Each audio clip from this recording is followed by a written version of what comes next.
agradecer a Teresa, nada, su amable invitación para estar aquí y bueno, a todos vosotros y a mis compañeros efectivamente por estar aquí, ¿vale? Muchas gracias.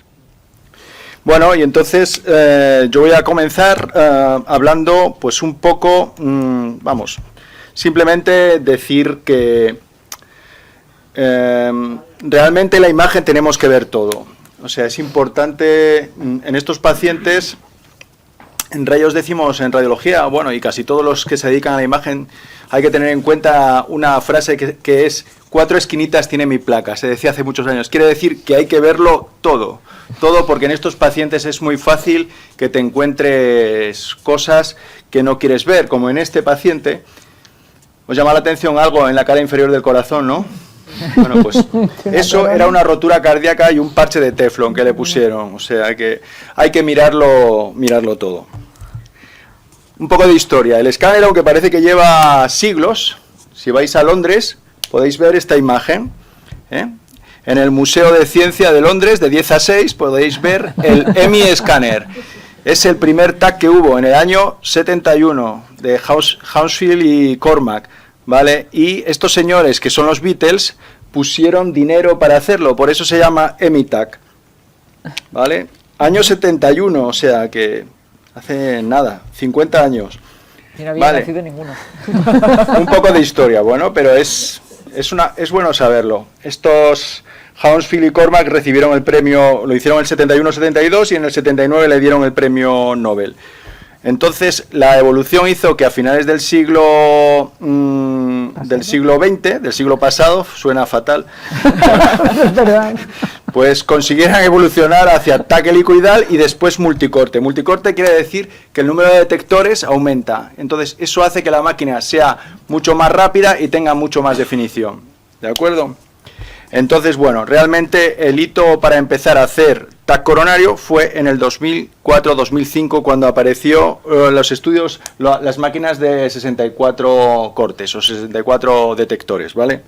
¿Por qué es importante por esto? Porque permitió empezar a ver las cosas de forma isotrópica. ¿Eso qué quiere decir? El corazón, las coronarias, son estructuras que no siguen un plano definido, axial, sagital y coronar, sino que siguen planos oblicuos. Entonces tienes que tener una calidad de imagen muy buena para no solo verlo en axial.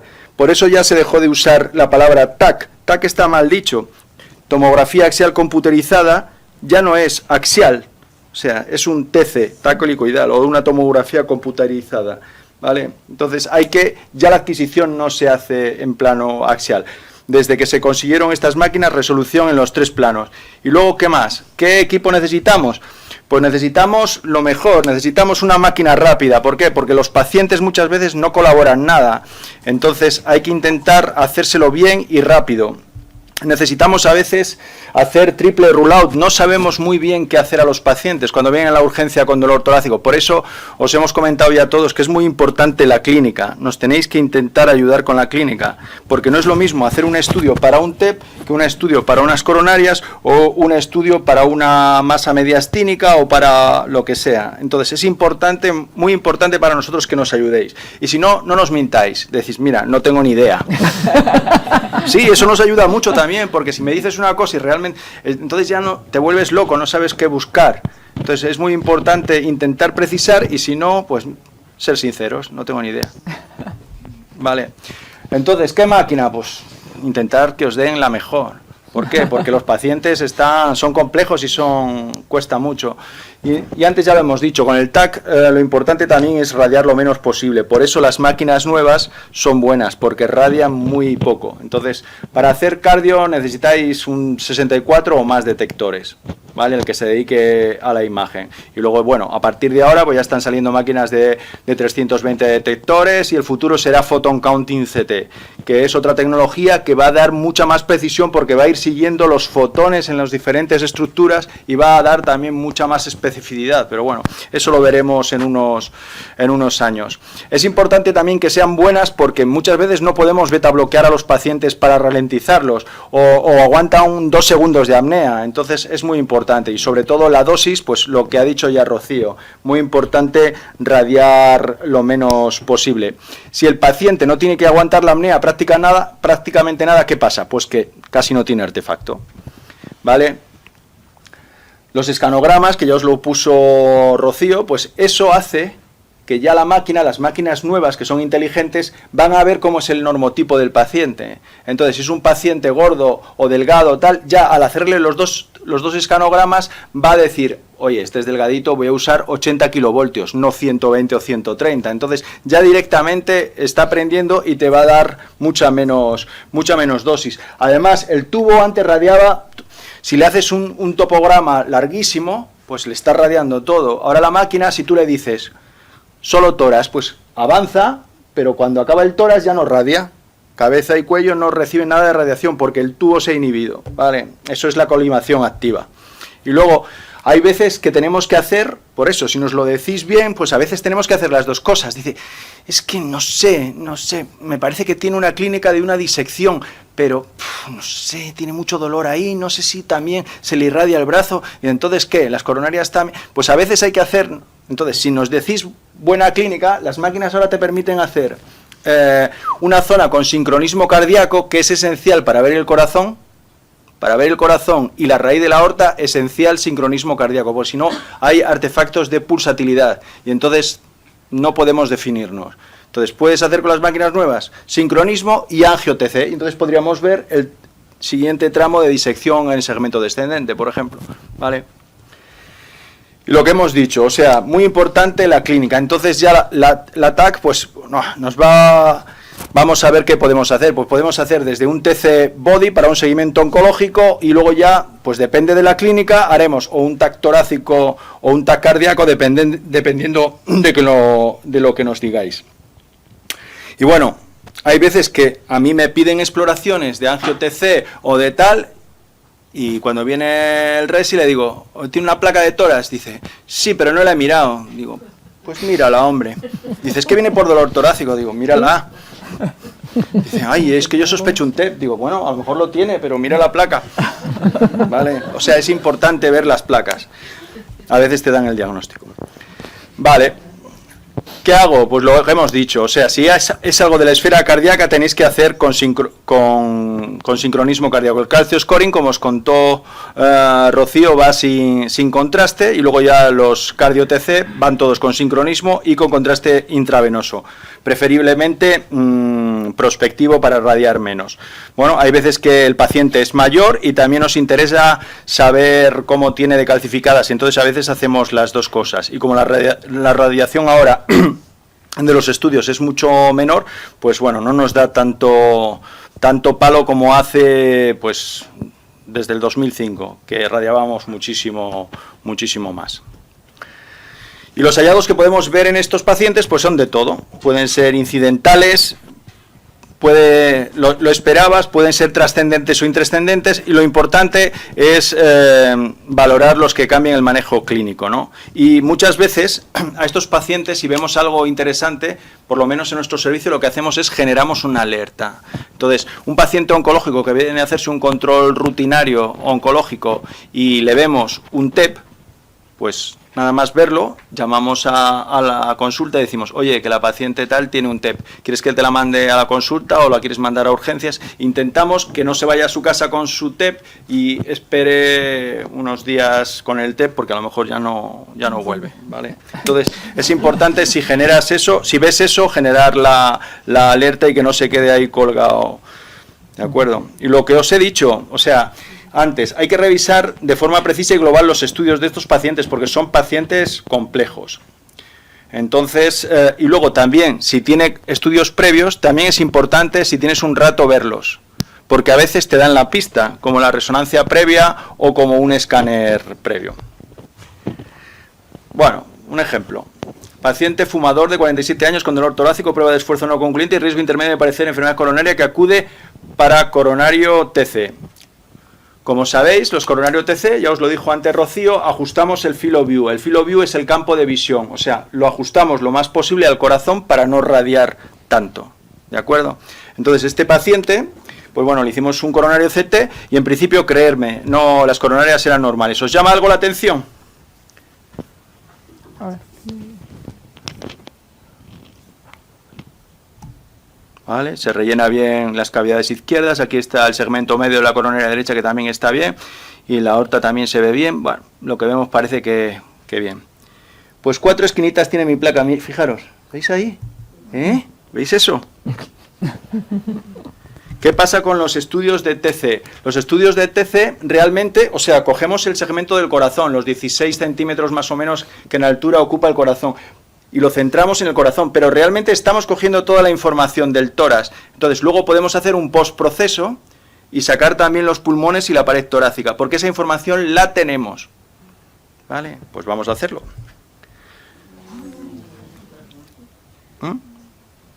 ¿Qué?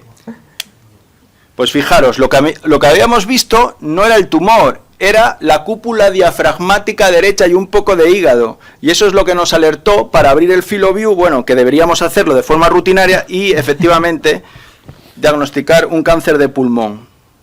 ¿Vale? Este paciente, si le dice, bueno, coronarias normales, no abres esto, se va a esto y vuelve después de 4 o 5 meses con ya un tumor irresecable. Entonces es importante, 4 esquinitas tiene mi placa, o sea, verlo todo, ¿vale? Que no se escape nada, por lo menos de lo claro, si está por encima o por debajo no lo has adquirido, no lo puedes ver, pero en lo que has adquirido intenta que no se te escape, ¿de acuerdo?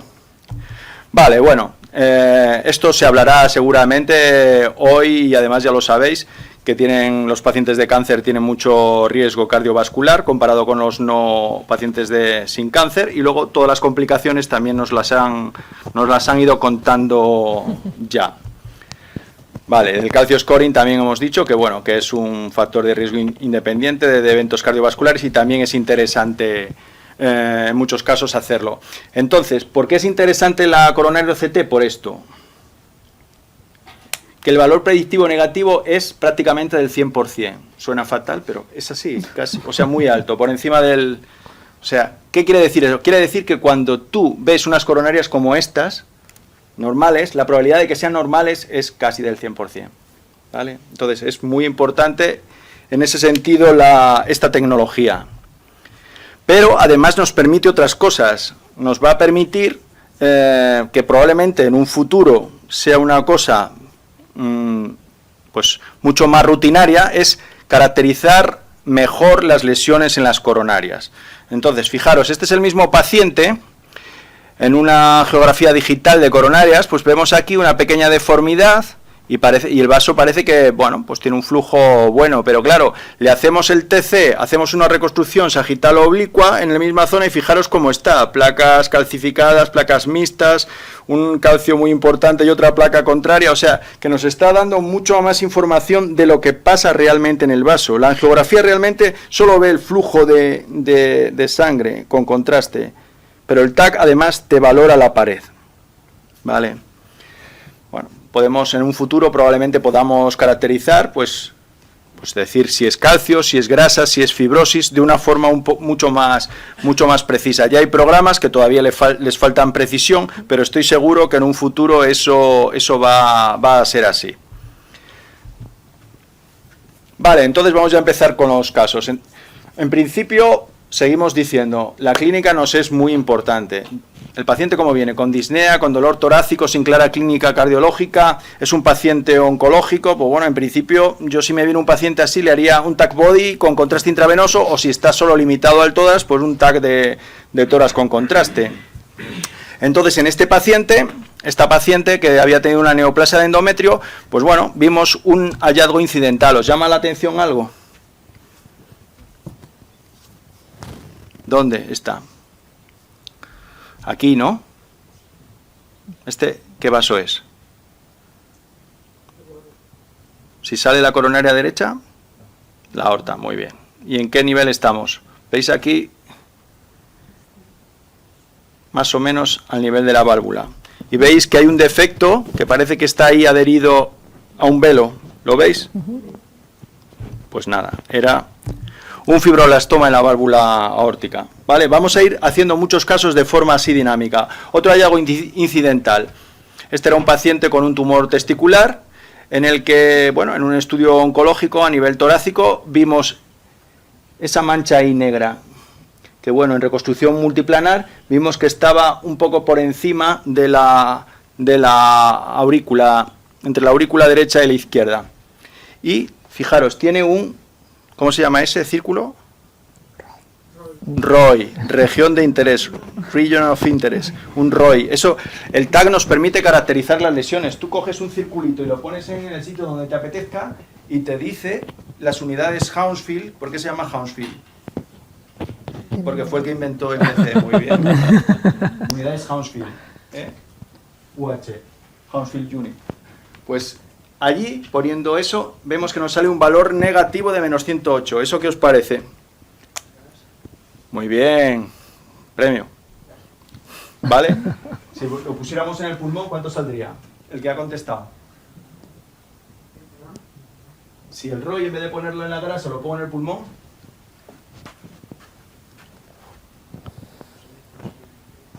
Muy negativo, exacto. Menos 800, menos 900, fenómeno, muy bien. Vale. Bueno, esto era un... Valores grasa, ya lo ha dicho, un lipoma intrapericárdico, ¿de acuerdo? También un hallazgo incidental. Otro hallazgo incidental. ¿Qué os parece eso? Está entrando el contraste por arriba, ¿no? Le han inyectado el contraste por el lado izquierdo y se ve aquí una estructura que llega, parece que llega hasta el corazón, hasta la parte inferior del corazón. Normalmente esta estructura se ve por el lado derecho. ¿Qué se ve por el lado derecho que llega al corazón cuando le metes el contraste? La vena cava superior. Pues este es una vena cava superior izquierda persistente, que también es otra variante que no tiene en principio ningún antecedente. Bueno, puede ser interesante si tienes que hacer algún intervencionismo, alguna cirugía, que lo sepan los cirujanos, porque a veces te lo recuerdan y dice, oye, no me has dicho que tenía una cava. A mí ya me lo han dicho. Digo, bueno, hombre, perdona. Vale, venga, otra cosa. Mujer obesa de 52 años con antecedente de carcinoma de colon, con dolor retrocardíaco a punta de dedo, pirosis y analítica normal. Bueno, ¿qué esperamos de esta mujer? ¿Qué me diríais? Pues no sé lo que tiene, ¿no? Bueno, pues le hicimos... ¿Qué es lo que tiene la paciente?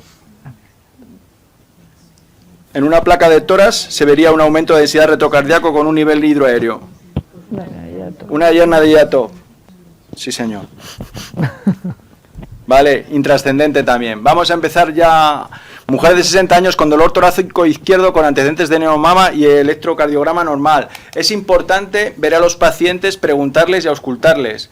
A esta paciente probablemente no hubiera hecho falta hacerle el TAC, porque lo que tiene es una recidiva subcutánea de su tumor. Vale, le hicimos un estudio y se sospechaba un TEP, o sea, hicimos un TEP, no tenía TEP y lo que tenía era la recidiva ahí en la zona de la cirugía, ¿vale? La importancia de una buena exploración física. Claro, es muy importante la clínica, muy importante. Esta paciente, dolor torácico, sin elevación de D-dímero normal, sin alteraciones en el electro y con informe de RX de aumento iliar bilateral. Bueno, sospecharon otra vez TEP, no le hicimos TEP, D-dímero normal, ¿vale? Y al hacerle el TAC, pues vimos que tenía aumento iliar bilateral, ganglios iliares e infracarinales muy grandes. Pues habrá que estudiarla de otra cosa. Era una sarcoidosis. ¿De acuerdo? Vale. Mujer de 48 años que acude con disnea, dolor torácico, ligera elevación del D-dímero y antecedentes de cáncer de mama. Dice, pues podría ser un TEP, ¿no? Bueno, le hicimos un TEP, un estudio para angio-TC, pero no tenía TEP. Lo que tenía era también, pues es una recidiva de cáncer de mama. Siempre en la mama hay que mirar esta zona. ¿Veis? ¿Este vaso cómo se llama?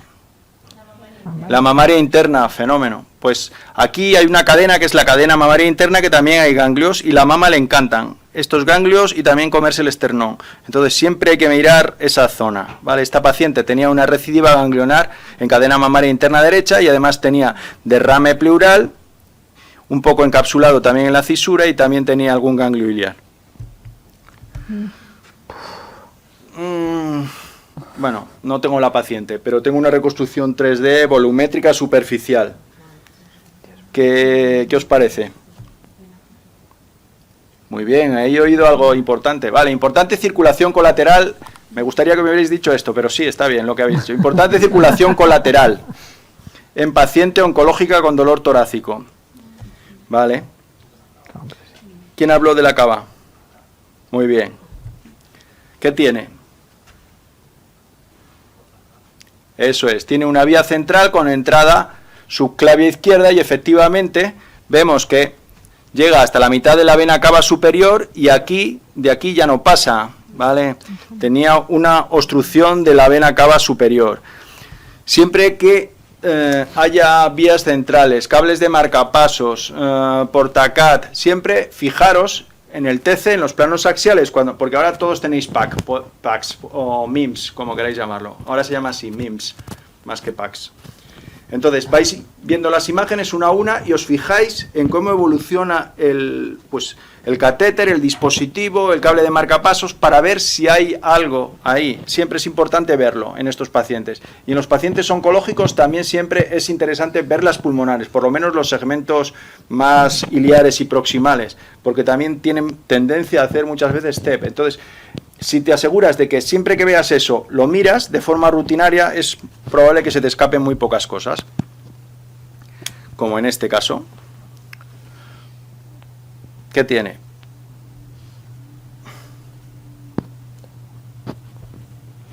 Dice un marcapasos, ¿lo veis? Sí. Sí, y los cables que vienen por aquí, y además está operado porque tiene una esternotomía, y aquí veis el cable, y al lado del cable, exacto, un defectito de replección pegado que era un trombo, muy bien, ¿vale? Siempre que haya cables hay que mirarlo. Otro ejemplo, linfoma con vía central, con trombo adherido en vena cava superior, importante mirarlo. Mujer de 54 años con antecedente de neoplasia de mama que le dieron radioterapia, era mama izquierda, que en control oncológico presentó un hallazgo en emitóras izquierdo. Bueno, en el lado izquierdo tenemos un angio TC con contraste, está hecho en fase, bueno, una fase intermedia. Tenemos ya sistema pulmonar y aórtico. ¿Vale? ¿Os llama algo la atención? En alguno de los dos emitoras, en la imagen de allí. A ver. ¿Os llama algo? A ver, mira, ahí alguien está... Sí, ¿dónde? ¿Qué? Parece a nivel como la parte inferior que hay una amputación en uno de los vasos.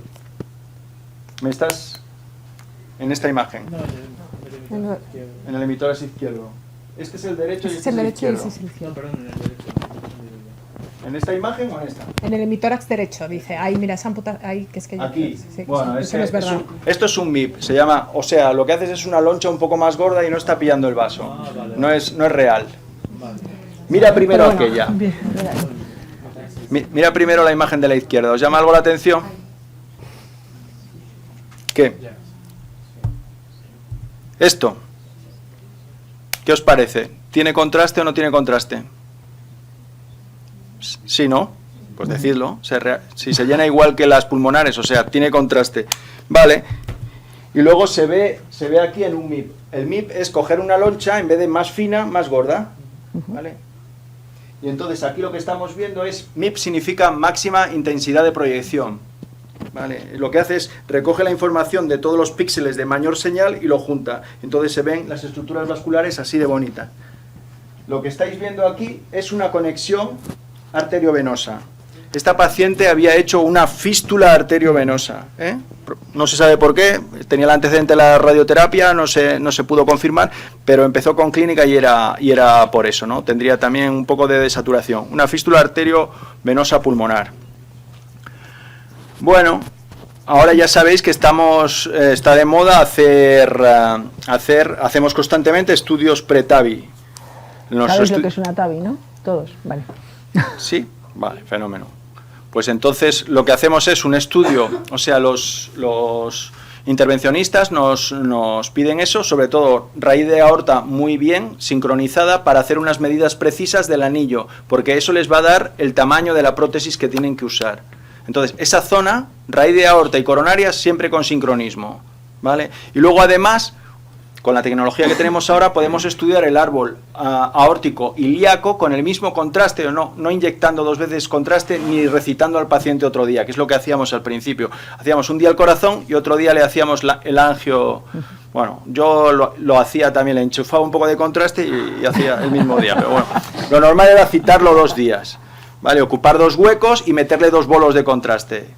Entonces, ahora las máquinas lo que te permiten es hacer un trozo con sincronismo y otro sin sincronismo, con el mismo bolo de contraste. Ahorras contraste y ahorras radiación. ¿De acuerdo? Pues a este paciente lo que hacemos es, realmente también le estamos estudiando casi todo el tórax y casi todo el abdomen.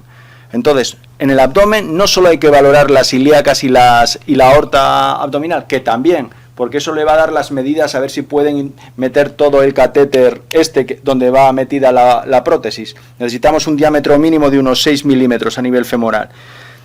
¿Por qué hay que mirar el abdomen? Porque te puedes encontrar con cosas como esta. ¿Qué órgano es este? El bazo, muy bien. Riñón. Esto, el estómago. ¿Y esto de aquí? Vale, joder, saben muchísimo. ¿Y esto que hay aquí qué es? Algo que no debería estar. Una suprarrenal. No, la suprarrenal está aquí. ¿La ves? La forma de Y invertida por delante de los riñones. Y aquí está la otra, rechazada por esta masa que en teoría parece que depende de la cabeza del páncreas. ¿Vale? Cistoadenoma pancreático. O sea, si no miras con cariño el abdomen, le mandas a su casa para hacer el ATAVI, pero tiene una masa pancreática. Vale. Entonces hay que mirar el abdomen también, porque también te encuentras cosas. 4 esquinitas tiene la placa. Paciente con antecedente de carcinoma en esfera ORL, que acude por dolor abdominal y elevación de reactantes de fase aguda. Presentaba también FA. O sea, llegó a urgencias con dolor abdominal. Si llega un paciente con dolor abdominal y antecedentes oncológicos, bueno, tenía un abdomen muy dolorido, muy distendido. El residente que lo vio nos dijo que quería descartar una isquemia mesentérica. Muy bien. Entonces, para descartar una isquemia mesentérica, bueno, nosotros le hicimos un protocolo en fase arterial o venosa. Bueno, pues empezamos con arterial, claro, porque si no, no vamos a ver si las arterias están trombosadas. Pues le hicimos una arterial y luego un venoso, y en el arterial vimos esto. La imagen de la izquierda es una proyección, ¿de qué tipo? Coronal, muy bien. Pues venga, una proyección coronal, ¿y qué estamos viendo en el centro? La arteria mesentérica, ¿y qué le pasa? Muy bien, a la mitad de la arteria mesentérica vemos un defecto de repleción intraluminal. O sea que está trombosada. Y en el corte axial de la derecha, ¿qué estamos viendo? Uy. ¿Qué? Muy bien. O sea, vemos defectos en el bazo y luego también una zona de no realce en el riñón izquierdo. O sea, tenía infartos esplénicos y renal. Este caso es muy importante porque no hace falta llamar al cardiólogo por la FA. Hace falta mirarle primero la tripa al paciente, porque a veces el paciente llega con dolor abdominal o dolor torácico, alguien le hace un electro, tiene FA y la primera llamada es para el cardiólogo. Y la primera llamada claramente no debe ser para el cardiólogo en un caso de estos, sino que la FA seguro que es consecuencia, o la tenía ya antes, no sabemos, o es consecuencia del proceso agudo, ¿no? Del abdomen agudo, ¿no? Pues efectivamente, al día siguiente le hicimos un cardio-TC y apareció la causa de los trombos, ¿vale? Tenía una trombosis en la orejuela izquierda, ¿de acuerdo? Pero lo que ha dicho Teresa, o sea, hay que ir paso a paso. Bueno, los pacientes muchas veces vienen por disnea, pero no siempre es de causa cardiológica, entonces también tenéis que pensar en el pulmón, muy importante, de nuevo, la exploración clínica. Vale, esta paciente había tenido un aneo de mama derecha y le habían dado radioterapia. Y luego comenzó con un poco de disnea y dolor torácico. Bueno, en principio no nos contaron mucho más, entonces nosotros cuando nos dicen cosas sencillas, empezamos por cosas sencillas, que es un tórax sin contraste. ¿Vale? Nos fijamos en cómo tiene la creatinina, o sea, entonces solemos hacer un tórax sin contraste y decimos IBER. ¿IBER qué quiere decir? Pues que antes de que se levante la paciente, vamos a la máquina y le echamos una mirada. Si no vemos nada más que cosas parenquimatosas pulmonares, pues no seguimos. Si vemos que además puede tener algo que hay que intentar ver mejor con contraste, pues le repetimos la exploración con contraste. ¿Vale? Entonces, esta paciente lo que tenía, pues áreas en vidrio deslustrado, aquí en el lóbulo superior derecho y un poco más abajo, ¿vale? Que se bueno, como habían pasado unas semanas desde la radioterapia, se atribuyeron a la radioterapia. Y efectivamente, después en un control que se hizo unos meses después, bastantes meses, pues ya se vio que tenía algún cambio fibrótico, que suelen ser engrosamientos septales. Eso es lo que llamamos neumonitis posactínica o posradioterapia, y a veces, como hace fibrosis, pues tracciona un poco de los bronquios, y aquí veis un poco alguna bronquiectasia, alguna dilatación bronquial asociada. ¿De acuerdo? La radioterapia genera normalmente en la mama pues cambios posactínicos en las zonas anteriores. Este es un artículo muy interesante que nos habla de las neumonitis producidas por fármacos. ¿De acuerdo? Entonces, el uso ahora totalmente extendido de estos agentes, de los agentes moleculares diana y de los checkpoint inhibidores de inmunes, pues ha incrementado la frecuencia y el espectro de toxicidad pulmonar, por lo cual tenemos que tenerlo siempre en mente, ¿vale?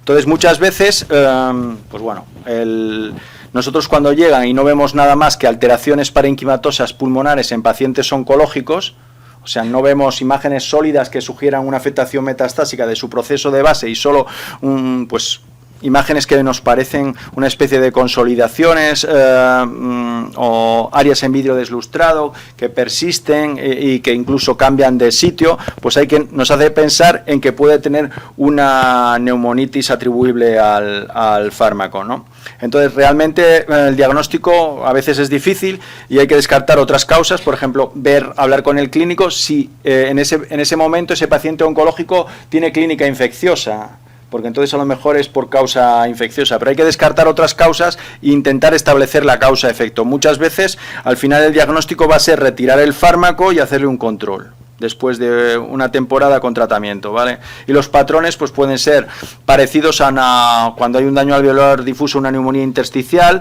o zonas de consolidación pseudonodulares como una neumonía eosinofílica, o áreas en vidrio deslustrado que van cambiando de sitio como una neumonía organizada, o por hipersensibilidad. Y ya, si no damos con la causa y el paciente sigue con el tratamiento, pues puede hacer una afectación intersticial crónica, normalmente de tipo NINE, que es neumonía intersticial no específica.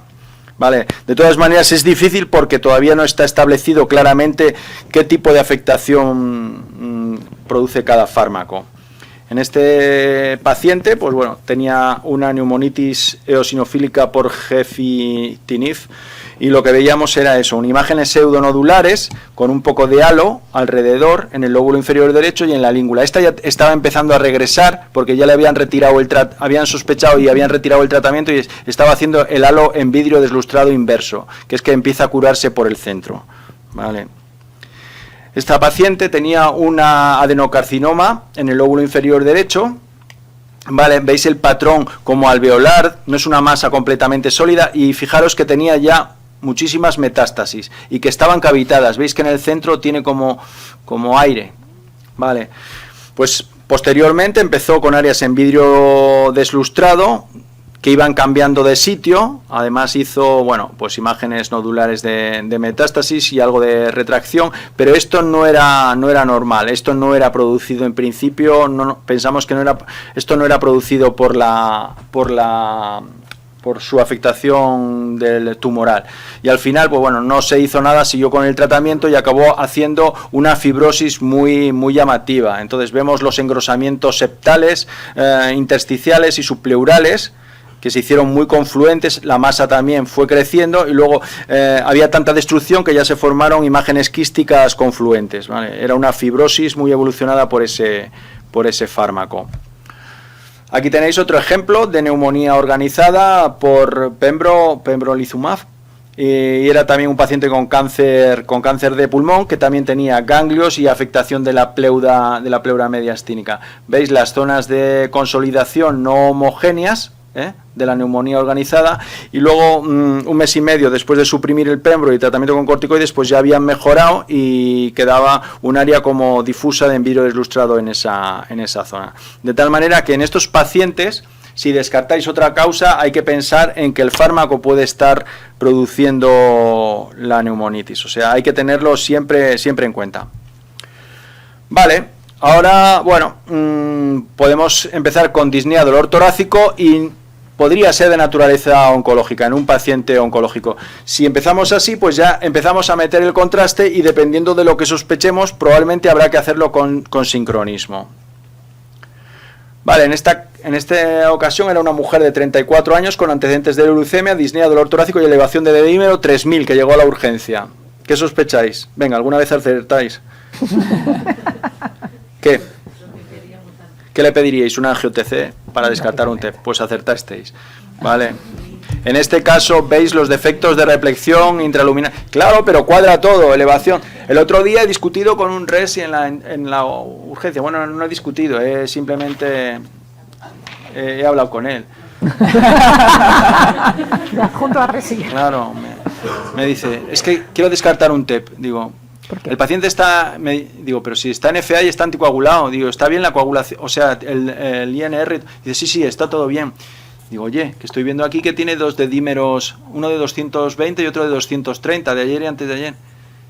Digo, o sea, si ya está en teoría con tratamiento y tal, aunque lo tenga, digo, ¿qué le vas a hacer? Pero es que me extraña mucho que con 2 mediciones de dedímero y además ya tiene puesto el tratamiento, en cualquier caso por la FA, pues yo lo quiero. Digo, o sea, tu motivo de justificación clínica, porque tú lo necesitas. Dices, sí. Digo, pues si no lo voy a escribir. Digo, bueno, no te preocupes, yo te lo hago. Se lo hicimos y por supuesto no tenía TEP. Lo que quiero decir es que la clínica sigue siendo importante. ¿Eh? Ya. Claro, yo creo que es importante lo que está comentando Emilio, ¿no? Nosotros pedimos pruebas, pero pedimos pruebas primero, como él dice, con una clínica, con unos, pues una analítica, una serie de datos que nos van a llevar a un diagnóstico, que nos están haciendo sospechar un diagnóstico. Ahí no cuadraba nada. Y aparte de eso, ¿en qué iba a cambiar nuestra actitud terapéutica? Claro, es que... ¿No? También hay que tener en cuenta eso. Tú a veces pides una prueba para cambiar tu actitud terapéutica, lo de me quedo más tranquilo o... Eso no está en las guías. En ninguna guía dice hay que hacer una prueba porque yo me quedo más tranquilo, ¿no? Tú la haces porque tienes unos datos en la mano y vas a tomar unas decisiones en relación con eso. Entonces, esa prueba no servía para nada. Claro. Si irradia al paciente, le has puesto un contraste. Claro que, o sea, el contraste no es inocuo. Hombre, alguna nefrona se carga. Exacto. Aunque tengas buena función renal, alguna nefrona cae. ¿Vale? De todas maneras, yo entiendo que en la urgencia es difícil y si no tienes una supervisión que te apoye 100%, pues cada vez está más difícil. Entonces, yo lo entiendo. Yo también a veces lo que hago es decirle, mira, ¿tú con qué adjunto estás? Yo, no es que no hable con residentes, pero bueno, como a mí esto no me cuadra, ¿cuál es tu adjunto responsable? No, es que no me... Pues mira, que te revisen esto y cuando venga un adjunto a explicarme por qué quieres esta prueba, a lo mejor os la hago. Si no, pues no. Ya, de todas maneras... Hay que tener todo en la mano, ¿no? Quiero claro. decir, hay que tener las cosas en la mano y hay que hacer las pruebas con un sentido, porque si no en la urgencia hacemos 1000 tags o 1000, ¿entendéis? O 1000 ecos, o 1000, acabamos todos quemados discutiendo sin sentido, como dice él. Las pruebas en la mano, la clínica, porque... Venga, seguimos, que os despistáis. Seguimos. Mujer de 65 años, este lo leo yo, porque es muy duro. 65 años con antecedentes de linfoma amiloide aguda que acude por dolor torácico y derrame pleural en RX de tórax. Fijaros cómo se la estaba comiendo la masa, ¿vale? Entonces tenía una infiltración completa de la aurícula derecha, del ventrículo derecho, también el ápex estaba pillado. Además tenía un implante por detrás que estaba dificultando mucho el retorno venoso de la vena pulmonar superior derecha. Bueno, tenía también un implante paraespinal en la musculatura, derrame pleural bilateral que colapsaba completamente, o sea, los 2 lóbulos inferiores. Vamos, que en este caso la clínica y el dolor torácico estaban totalmente justificados por lo que encontramos. Nosotros hemos tenido varios casos de pacientes, tenía yo ahí uno de ellos puesto, que venían, luego han acabado siendo linfomas, con una clínica parecía un taponamiento incluso, y realmente lo que tenían era una masa mediastínica que estaba comprimiendo el corazón. Hacíamos un eco, veíamos la masa y decíamos, no, mira, o sea, de acuerdo que os cuadra con un taponamiento cardíaco, se está comportando como tal, pero a nosotros nos impresiona de una masa mediastínica. Además tuvimos una racha como de 4 o 5 seguidos así, se hacía el TAC, se veía la masa, se ponía el tratamiento y desaparecía totalmente esa clínica. O sea, la clínica lo primero que llevó fue a pedir un eco, porque la sospecha fue de un taponamiento cardíaco, y lo que tenía era una masa en mediastino que estaba comprimiendo el mediastino y toda la zona cardíaca. Vale. Perdón. Vamos a seguir con otro, ¿no? Está bien, si para eso están los... Entonces, este paciente tenía una neoplasia pulmonar y acudió por un control oncológico rutinario. Entonces el paciente, bueno, nosotros normalmente estamos detrás, vamos informando y el técnico está haciendo el estudio. Me vino el técnico y me dijo, Emilio, que es que quiere hablar contigo el paciente. Bueno, me metí y hablé un poco con él y me dijo que tenía más dolor de lo habitual con respecto al control previo y que él sentía que había empeorado. Bueno, pues al hacerle el TAC, lo que era un TAC oncológico, o sea, los TAC oncológicos normales le metemos contraste, pero lo hacemos en fase portal, en fase venosa, o sea, inyectamos el contraste, esperamos 50 segundos y después le tiramos el tóraco abdominopélvico. Eso es lo que es un TAC body rutinario. Vale, entonces en ese caso veis que las cavidades están rellenas de contraste, pero nos llamó la atención que, pues bueno, veíamos un defecto, en el miocardio y luego parecía que en la cavidad ventricular también había como defectitos, ¿no? Bueno, pues aparte de que tenía, yo no sé si se había aspirado o qué, pero tenía 2 consolidaciones en los dos lóbulos inferiores. Y efectivamente luego se confirmó que había tenido unos días anterior, preguntando que había tenido más dolor torácico y realmente lo que había hecho era un infarto que no podíamos establecer la cronología de forma clara con trombos adheridos. Este paciente tenía 52 años, antecedentes de infarto y una neoplasia del pulmón tratada con quimioterapia y radioterapia. Entonces estaba en insuficiencia renal crónica y comenzó con disnea. Entonces nosotros en los pacientes siempre intentamos mirar cómo están de función renal, bueno, si te lo dice él también, pero intentamos de todas maneras mirarlo. Entonces, este estaba en insuficiencia renal crónica, entonces inicialmente lo que hicimos fue un tórax sin contraste. En el tórax sin contraste podemos ver muy bien el calcio, que es lo que pasa también con el calcio scoring, que es un TC sin contraste, pero con sincronismo cardíaco para que las coronarias no salgan movidas. En este paciente pues tenía esto que veis ahí, que era una intensa calcificación del ventricular izquierda, probablemente por un aneurisma, que había tenido un infarto. Además tenía una recidiva, un nódulo pulmonar en el lado izquierdo y un derrame pleural bilateral que le estaba colapsando los lóbulos inferiores.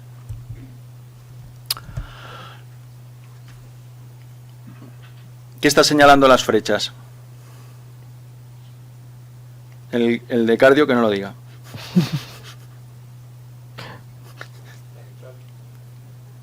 ¿Y que la veis que está llena de contraste? Muy bien, es una intensa calcificación del anillo mitral. Vale, esta era una mujer de 52 años con antecedente de neo de mama y acudió por disnea de aparición súbita y dolor torácico sin antecedentes de patología cardíaca y bueno, en el TAC oncológico pues le vimos esa calcificación que luego se estudió mejor y bueno, tenía una afectación importante de la válvula mitral. Este era un paciente con un antecedente de osteosarcoma y que además era adicto a drogas vía parenteral y acudió a urgencia por disnea y derrame pleural bilateral en RX. Entonces, bueno, en principio también tenía algo de clínica infecciosa, le hicimos un TAC torácico con contraste y se vio eso. ¿Qué os parece? ¿En qué sitio está? En la tricúspide. ¿Y qué veis ahí? Un engrosamiento de la válvula tricuspidia, ¿no? Vale, y además un derrame pleural bilateral que colapsaba los dos lóbulos inferiores. Vale, era pues eso, había hecho unas vegetaciones ahí sobre la tricúspide. Vale, este es un paciente con dolor abdominal y crisis hipertensiva que llegó a la urgencia y entonces como tenía dolor abdominal, pues le hicimos un estudio de abdomen. Lo que pasa es que en los estudios de abdomen siempre cogemos la mitad del tórax, o sea, siempre subimos hasta más o menos las cúpulas diafragmáticas. Vale, entonces siempre sacamos algo de tórax o desde la mitad del corazón. Y en este caso le hicimos el TAC abdominopélvico, ¿vale? Y vimos esto. Una bola en un órgano que esto es el riñón. Por delante del riñón hemos dicho que estaba la suprarrenal izquierda. Pues era una masa redondeada con componente necrótico en la suprarrenal izquierda. ¿Qué os parece que podría ser? ¿Qué habéis dicho? Feocormocitoma, fenómeno. Pues sí, esa era la causa de la crisis hipertensiva. Y además, como hallazgo incidental, le vimos una lesión de aspecto quístico adyacente a la aurícula derecha, que era un quiste pleuropericárdico, ¿vale?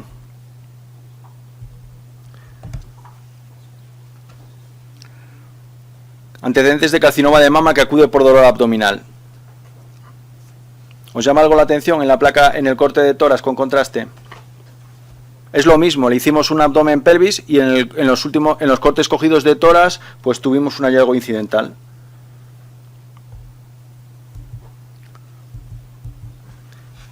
Pues fijaros, vimos, primero nos llamaba la atención los defectos en la cavidad, ¿no? Que dijimos, bueno, a ver si va a ser trombos, ¿no? Y luego, al hacer reconstrucciones coronales del abdomen, pues vimos que había una lesión en el bazo. Entonces, también nos fijamos más que parecía como si hubiera un pequeño defecto de perfusión ahí, o sea, ¿veis esta lámina más negra ahí en el miocardio? Pues realmente la paciente al final lo que había hecho también un infarto de cronología incierta y había soltado trombos que habían ido hacia el abdomen y uno se había ido hacia el bazo. Además, también, ¿veis? Tenía también un pequeño infarto cortical renal derecho. Estos pacientes son inmunodeprimidos y a veces también en controles oncológicos pues llegan ya en su fase terminal muy mal. Este era un paciente con un antecedente de linfoma que ya estaba ingresado y nos pidieron un control porque veían que supuraba por el mediastino y además tenía mucho dolor torácico y en una placa se había visto cardiomegalia. Pues nada, al hacerle el TAC, le hicimos un TAC con contraste, pero en teoría en fase venosa, pero fijaros que todavía su corazón no debía ir muy lento porque ha salido también bastante arterial. Llegamos a ver también bastante bien las arterias pulmonares. Pues efectivamente lo que vimos fue, esto que vemos aquí es densidad aire, efectivamente. Pues, ¿y esto dónde creéis que está? En el mediastino anterior. Pues lo que había hecho era una colección abscesificada en mediastino anterior con gas, probablemente por gérmenes anaerobios, y lo que había hecho había abierto un camino a nivel external hasta la superficie cutánea. Pero no solo hacia adelante, hacia atrás también había conectado con el pericardio, porque fijaros aquí que el pericardio está engrosado y además hay burbujas aéreas dentro del pericardio. ¿Lo veis? Tiene un derrame pericárdico masivo, pero además con burbujas, ¿vale? Y luego además tenía derrame, bueno, falleció en muy poco tiempo. Tenía también derrame encapsulado en los dos sitios, imposible. Hace poco hemos tenido un paciente, no sé si le han dado ya de alta, un paciente trasplantado cardíaco que también le están intentando, hizo un absceso y le han puesto una especie de drenaje con es como una bomba de drenaje que va intentando sacar le quedaba una pequeña colección ahí para cardíaca izquierda, a ver si al final conseguimos que... Comentas uno más y... Sí, lo dejamos. Venga, el último. ¿Tiene TEP o no? Venga, mojaros. A ver, ¿la pulmonar izquierda tiene algo? Sí, ¿no? Tiene algo que la está ocupando. Pues nada, un trombo. Pero todo esto, ¿qué es? También es trombo, ¿no? Una masa pulmonar, o por lo menos iliar izquierda, ¿no? Vale, pues nada, esto lo biopsiamos y al final, efectivamente sí que tenía un trombo en la pulmonar izquierda, pero era un trombo tumoral, un angiosarcoma de arteria pulmonar izquierda. Vale, fijaros qué agresividad, se lo estaba comiendo todo, ¿vale? Pues ya está. Bueno. Oye, Emilio, una pregunta. Uno de los hallazgos así más frecuentes en los TAC torácicos son los derrames pericárdicos, ¿no? Sí. Sí. ¿Tienes alguno? Sí, mira, justamente venía aquí uno. Bueno, este paciente tuvo una disección y luego en los derrames pericárdicos nosotros con las unidades Hounsfield, fijaros, podemos meter el ROI y 53 UH, unidades Hounsfield Unit. Vale, eso es sangre. O sea, nosotros podemos decir, a veces con el eco, los derrames hemáticos o serohemáticos a veces es difícil porque lo veis muy ecogénico, ¿no? Sin embargo, en el TAC, o sea, tú le metes un ROI y te sale 50 en vez de 14, 12, 10, que es líquido normal, pues puedes decir que ese derrame tiene Este era un paciente que le dieron radioterapia y fijaros cómo está el grosor del pericardio, ¿vale? No le metimos contraste porque en esa época debía tener la función renal MAR y estaba muy engrosado. Fijaros el engrosamiento pericárdico que tenía y sí que tenía clínica de pericarditis, ¿vale? Le habían dado radioterapia y luego le hicimos un control, pues creo que fue al año y seguía manteniendo el engrosamiento pericárdico, pero había hecho un foco de calcificación por la radioterapia, ¿vale? O sea que el pericardio con el TAC también se ve muy bien.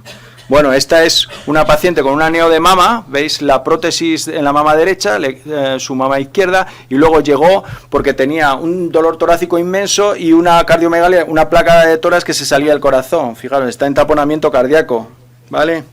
En estos casos no hay dudas, ¿no? Pero bueno, también recordaros que el taponamiento cardíaco es un diagnóstico clínico, no solamente con las técnicas de imagen, ¿no? Entonces, con estos derrames no hay duda, pero muchas veces derrames que el TAC ve como moderados, a lo mejor si no estás cogiendo los planos adecuados, si son los planos un poquito oblicuos, el TAC torácico puede en ocasiones sobreestimar el derrame. Entonces, cuando veáis a un derrame hay que hacer un eco para medir bien el eco y ver qué implicaciones tiene ese derrame en la dinámica del corazón, ¿no?